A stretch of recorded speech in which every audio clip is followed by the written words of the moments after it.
This question, oh my gosh. I have an answer for this question and I really don't know if I want to say it because I feel like it's kind of controversial. Hey guys, it's Adrienne. Welcome back to my channel. Today I'm doing a study abroad Q&A on all of the questions that you guys asked me over on my Instagram about my recent study abroad experience, which was actually in Florence, Italy. So I'm gonna just literally dive right in, answer all these questions. Hopefully it helps anyone who is deciding whether they should study abroad, where they should study abroad, all of the things, what to pack, everything. I get DMs honestly so often about advice for study abroad, and I'm gonna answer all of the frequently asked questions and the questions that you guys asked. So let's go ahead and get started. Okay, so the first question on my little notebook thing, how did you choose like where you're studying, which is Florence? And I get DMs about this a lot, like why did you choose Florence, like I'm deciding between two places or like whatever. I chose Florence honestly because my friends were going there and I liked the program that was there, and I felt like I had never been to Italy and I wanted to experience Italy. So it wasn't like this crazy reasoning. I personally think if you're choosing to study anywhere in Italy, it should be Florence. After traveling around Italy, I just feel like it's the best study abroad friendly city. Most kids there are study abroad students, but you still get a lot of the Italian culture. The food is really good. It's super fun. I mean, I just feel like it's a really good place to be when you're studying abroad. You feel really safe, which is another big thing. Some of the bigger cities, you don't like always feel as safe. So I guess that's really important, is like I could walk around at night there, and like obviously that's not ideal, like don't do that, I'm not advising it, but if I did I wouldn't be terrified for my life, you know. So it's kind of nice that it was a place where I felt safe and at home, and the program I did was just like perfect for me. Basically I chose Florence because I felt like it was a good fit, like the program that I was looking at was a good fit for my classes, and Italy's a great place to travel from, so like you can get anywhere and it's not like too expensive, and the train system there is awesome. So you can get anywhere in Italy, like Rome or Milan, which is like the two like cheapest places to fly out of, you know, on like a 15-euro train. So that will save you a lot of money too. Obviously if you were like already in Rome it would be cheaper, but I think Florence is like a really cool cultural experience, and I just really loved living there. Okay, so the next question was, I like this question, what should I not wear? Okay, this is interesting because usually people ask me like what to pack, which I feel like mostly that's just what clothes to bring because the packing's like standard other than that. But things that you won't wear, you won't really be wearing like your casual clothes. Like obviously pack them to sleep in, but nobody goes to class in like running shorts and a t-shirt or even really leggings. I mean, you can do it, but everyone kind of dresses up for class over there, which I liked and hated. It was like a love-hate relationship for sure, because when I didn't want to get ready I was like annoyed that I had to, but sometimes it's fun, you know. So and when everyone else is doing it, you kind of just do it too. But definitely don't bring those, like you won't wear them. Don't bring heels, just like do not bring heels. Like there's literally no reason for you to bring heels. You will trip walking on the streets, like they're uneven streets, like just don't bring heels. Just like don't bring anything that's like crazy bright colors and things like that. Nobody over there wears that either. Everybody just wears dark colors, and like I'm not saying you have to try to fit in exactly with the people over there, but sometimes it just makes you feel better because, you know, you already can't speak their language, and you know, it's like abroad vibes, it's like all the black and like denim and stuff. So that's what I would say not to wear. Like definitely just don't bring heels. Bring a raincoat though, seriously. Which leads me to my next question actually. What to pack? Okay, pack like neutrals and dark colors like I said. I loved bringing black bodysuits, was like my savior, like going out, even just like wearing like on day trips and stuff like that. I loved that. I loved having a leather jacket and a denim jacket to throw on. I really liked just having like casual chic clothes, I guess, which you can shop over there too, so like don't super stress about that. But that was good. I had a pair of short rain boots that I really recommend getting, like a pair like that. I know that like Hunter has some. I got mine from Target for cheaper, and they lasted me the whole time. I mean, they didn't get like torn apart or anything, and I wore them, I swear, almost every day. I mean, it's just so helpful.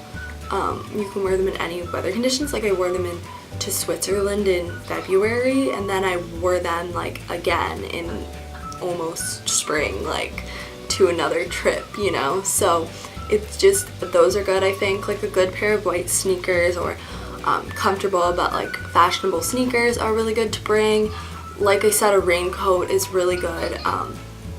My number one thing, like, this isn't really to bring, but don't overpack. Like, so many people brought 3 or more suitcases, and that's just like, that is not worth it. I'm gonna be honest with you guys. I brought 1 suitcase and a big backpack, and I was totally fine. Like, I even got everything on the way back with my shopping. Like, you do not need 3 suitcases. Like, you don't need that. Like, you are kidding yourself if you think you need that. So just bring the essentials, and like if you bring a neutral wardrobe, then you can mix and match all the time and like still look good and trendy and whatever else you want. So I think that that's important, and it's cool to shop over you know, in Europe, because they have like different places and they have really good clothes, and the style over there is incredible. So definitely like save your money and save some room in your suitcase, because you'll want to do that too. Other than that, other than like clothes packing, bring any medicine that you need, like NyQuil and DayQuil and Advil, because it's hard to find that stuff over there. Also, don't bring your toiletries. Like, I did that, and honestly I just bought toiletries there because you can do that. So I would just buy your toiletries over there and like save the room in your suitcase, because you're not going to bring any toiletries back, so what's the point? I really liked just having a backpack for class, like a tote purse for day trips. A portable charger is like huge, like definitely bring a portable charger. And I also brought a travel journal, which I ended up like keeping all of like tickets and like things like that and like pasting it in there, and I really like being able to look back on that. Like, I would write in it like on trains and things like that, so I think that's kind of a cool thing, you know, if you're into that. But the next question on my little list is, these are starting to like travel questions.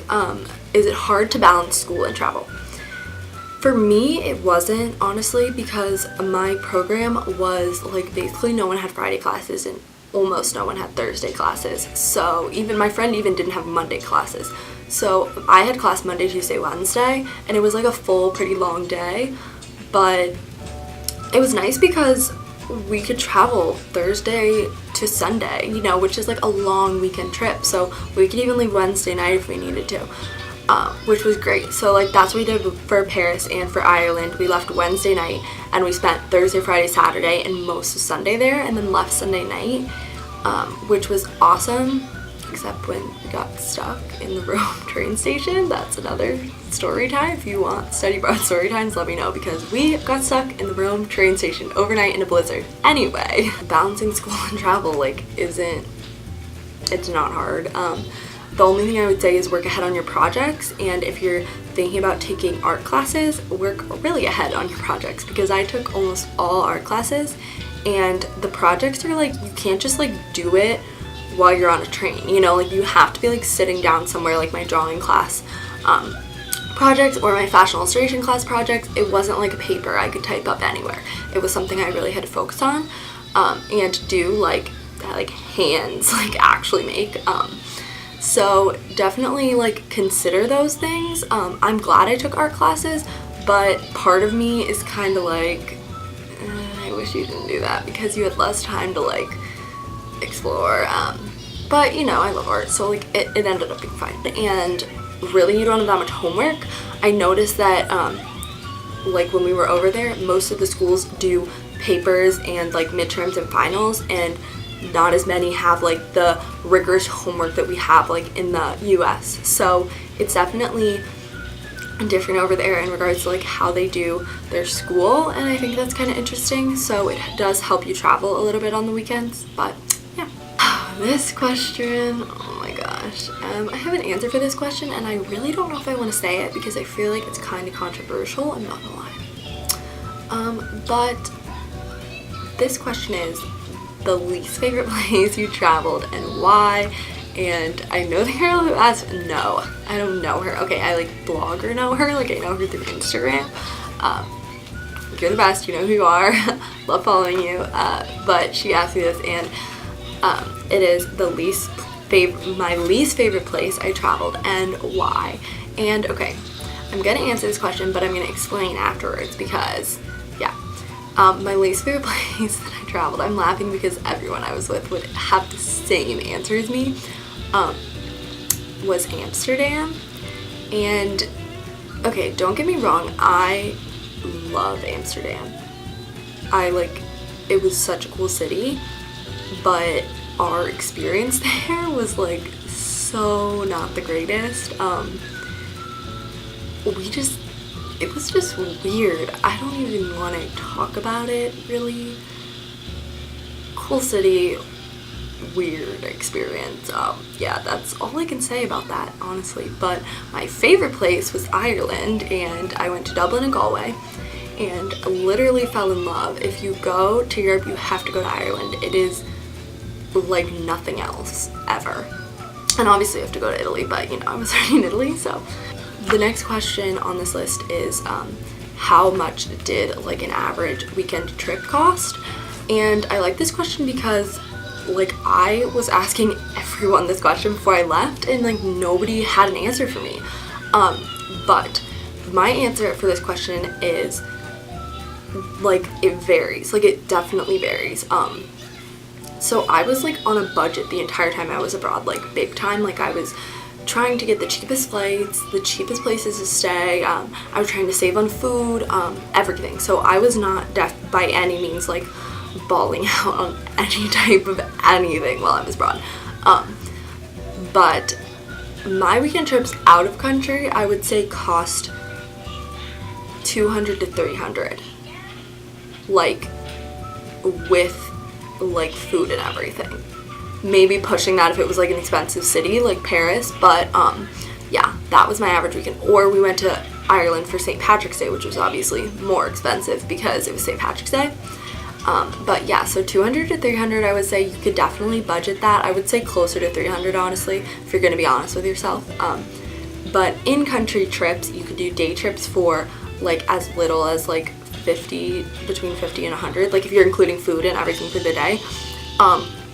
And you could do like a weekend trip in country for like between 100 and 200 for sure. And this is euros, not dollars, which obviously dollars is like a little more, but which all this like seems so expensive, and it is, but if you think about the cost traveling from the US to Europe, to these cities, to Ireland, to Greece, to anywhere in Italy, it is so much more expensive, like thousands of dollars. So definitely spend the money while you can to travel this cheap, because as much as you think this is expensive, for travel like this, it isn't. So it's worth it, I think, to do that. Budgeting for study abroad was hard for me. I really didn't know how much to bring. For a semester long, it just depends how much you want to travel, how much you like to spend on food and amenities and other activities. It really depends, like it's all on you basically. The last question that I wanted to end with was someone asked me what the hardest part about studying abroad was.